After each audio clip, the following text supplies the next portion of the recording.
I wanted to talk about the Rangers here for a variety of reasons. First of all, pitchers and catchers report in 27 days, if you want to get hyped about that. And then the entire squad will be there for spring training in 32 days, and I think we'll be there a week after for all your coverage right here on The Fan. Yeah, the last week of February. There you go. Is when we'll be there. So I'm not supposed to say that. I don't know. You're staring at me like I'm not supposed to say that. I was I don't know. I was just staring at you. Oh, yeah. I was like, you're fine. I was just giving you a look. So Evan Grant wrote something that I was like, I bought in on every bit of it. But then I also thought, I was born and raised in the Metroplex, and I love the Rangers. So I might not be the most objective person. But he was running through, every team seems to take a tour, or every player seems to take a tour through the Metroplex before they pass on the Rangers. And like, Roki Sasaki is just the latest that's like, oh yeah, I'll take a look. David Cohn, Randy Johnson, Roger Clemens. Yes. Alex Rodriguez. He actually did stay for a minute. And then said, send me somewhere else. Evan Grant, he threw these things down. And like, I don't disagree with any of these, but is this too optimistic of a way to look at the franchise then? He says, has the second shiniest World Series trophy, behind only, of course, the Dodgers, because they won this last year. Has a chief baseball executive who may not say all of the words, but speaks the exact same language as the direction baseball is going, because Chris Young has been through all this before. We talked about it. At one point, people speculated if he could be the next commissioner. You have a Hall of Fame manager who has won more World Series than any active player in the game. You have in your residency, if you're a pitcher, somebody who you can study the pitching dynamics of in Jacob deGrom, and everything else in Nathan Eovaldi, because he is there to help. You have a decent long-term pitching out prospects with Kumar Rocker and Alejandro Rosario, who are both ranked among MLB's top 100 prospects. That might sound like a boast, but it equals the pitching prospects in the top 100 for the Dodgers, Padres, and Blue Jays combined. And then you still have a brand new baseball park, which that was a weird way I said that. So my point was, these all seem like really positive things. And then I see odds to make the playoffs next year. -115, yes. -115, no. So it is literally a coin flip. And I wonder, all those things are true, but the Rangers still feel like they're down the list in terms of destination places. Yes. Now, Sasaki is just a choose where you want to play. There's really not much of a financial benefit, yes or no. But I hear you. But recently we have had Eovaldi say yes twice. deGrom say yes. Seager say yes. Simeon say yes. I'm trying to think of, Jock Peterson just said yes, and I get Jock's not a superstar. He's a two-time All-Star, but I think now, if the Rangers are offering the most money or they're tied for the most money, I think they might win these now. Okay. If that makes sense. But I don't know when the next time Ray Davis is going to say, screw it, let's go get, I don't know who the next super big free agent's going to be. I'm sorry, my mind's going blank on next year. Vladimir Guerrero Jr. Right. I believe he's a free agent after this year. I don't know if the Rangers are going to say, with Vladdy, we had his father, let's go in, and obviously Vladdy Jr. was here for a second in his life. Let's offer him $40 million a year. I don't know if that's going to happen or not, but I think there would be a chance of a yes. Okay.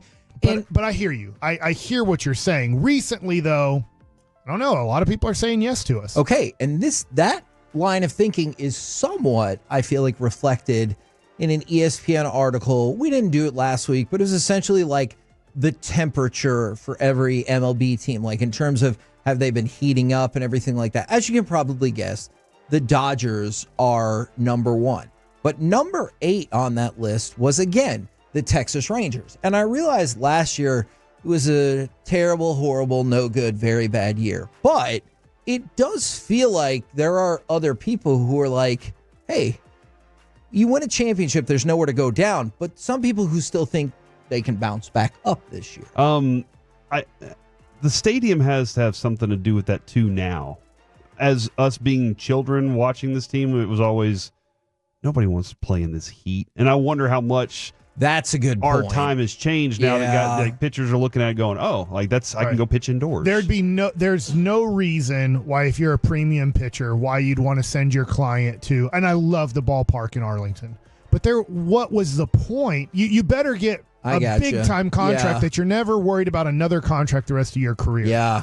Kevin Millwood did choose here. Not like he was big time, but he was a nice pitcher at the time. But I get it, man. You better sign a contract where at the end of this, we know that we are not going to be looked upon favorably for the rest of your career, because it's going to be close to impossible to put up good whip, ERA type of numbers. Maybe you get the wins and losses because your offense is killing it while you're there. But now you don't have to worry about that. You're going to be pitching at home in a fair ballpark. Yeah. Where if you hit a homer, you hit a homer. If you don't, you don't. It's not going to be like, that ball would have been caught in 28 out of the 30 ballparks. Yeah. But here it's 5 rows deep in right field. So I do feel like, Kevin, like with the addition of quality class, cream of the crop, front office and manager, that stadium kind of helped balance and give them that opportunity to be in that area. Make sure they're at least not at a disadvantage anymore. And then Hurtado, obviously, having that barbecue. And I'm serious about this. Whataburger's there now. Yeah, and Whataburger. But seriously, Kevin, when you think about it,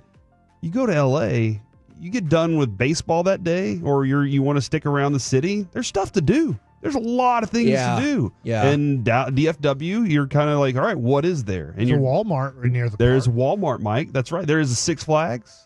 Yeah, they go ride roller coasters. Hurricane Harbor. There's no question, if things go the way some Texans and some politicians want it to go, there will soon be a destination-style casino out in that general area as well. I know we're still talking about years away, but make no mistake, behind the scenes, those people are trying to make that happen. You just imagine, though, that like they're walking Juan Soto around the stadium and they're showing him all these things, and he's like, yeah, but when are we going to get to go on the Superman over there? Like, do I get to ride the Joker? Is that for free? Yeah, let's go right now. The only teammate I ever knew who went to Six Flags before a game, and not like right before the game, but it's like, screw it, I'm waking up at 10 a.m. and going and riding some rides, was Jeremy Burnitz. Really? Yeah, on the Mets. We came here in 2003, and he woke up and he went over to Six Flags and rode like the roller coasters at 10 a.m. Did he? Okay. Is there, this is a tough question to ask, I know. I love it. Is there any chance if he had a better than or worse than game than usual that day? I have no clue. Okay, because if you were he hit 2 home runs that night. I will go to Baseball Reference right now and look at Jeremy Burnitz's 2003 game log when we played at Texas. It would have been amazing if it was a really great or really terrible game for that reason. All right, to go along with this, Corey, I have very specific candidates in mind, but it could be whoever the heck you want. Do you think it's more likely that the Rangers have the American League MVP this season or the American League Cy Young this season? I'll say this is tough because both candidates are oft injured. Fair. But I'll say MVP. Okay. Because even in what would be considered a down season for Corey Seager, he was awesome. And I think he will be healthy coming into this season. Yeah. And won't be pushing it too much to be in this season, but he still has that kind of hunger to be perfect for it. So I really do think that he has that chance. If a healthy deGrom, the sky's the limit. We're reaching for the stars, Kevin. And I know it feels like a long shot, but I was just looking I couldn't help but notice the Rangers have a top 5 candidate for both. Corey Seager is 5th in the betting odds for AL MVP at 9-1. Jacob deGrom is 4th in the betting odds for AL Cy Young at 10-1. So I was like, at least the bookmakers are like, hey, I could see both of your guys being up in the mix. So I lean more towards Jacob deGrom, which is scary. I get the injury history and how they're going to possibly protect his arm, which could be tough to rack up all of the numbers you need for Cy Young. Can you tell me, you just said where Jacob deGrom is, who's ahead of him? So let's look at the competition. Care to take a guess before I tell you? Oh, crap. Garrett Cole? I can just tell you. That's a good one. Garrett Cole Corbin Burns? There's He's in the- AL. Yeah, Garrett Cole's not on the list. What? This is where I don't think there's maybe, I don't know. Help me out with the best pitchers right now. Eric Skubal, Yeah, okay, there we go. Garrett Crochet. I think that he has issues. This one will break your heart just a little bit. Cole Reagan. Hey, man. But do you see that I have competition? a World Series. That's true. Skubal is coming into his own as the best left-handed starting pitcher in the game. I totally get it. He just won it. It's tough to win back-to-back Cy Youngs. At times, they expect you to do better than you did the year before. I think Jacob deGrom, if he can stay pretty much healthy, I think people will be so excited around baseball. Besides the New York Mets, most people Right. around baseball are like, is this awesome that Jacob deGrom's healthy and doing great? So I think he has that going for him. When I look at Corey Seager or maybe long shot Wyatt Langford to win the MVP, I know Aaron Judge. Yep. He's always going to be tough to beat. Right after him, Bobby Witt. That's going to be tough. Gunnar Henderson still around. He's third, and Yordan Alvarez is fourth. Okay. I do think the competition for MVP is tougher to beat those guys than it will be for Jacob deGrom to beat the guys in front of him. Yeah. I mean, remember the year that Corey Seager was that good and still couldn't beat Shohei?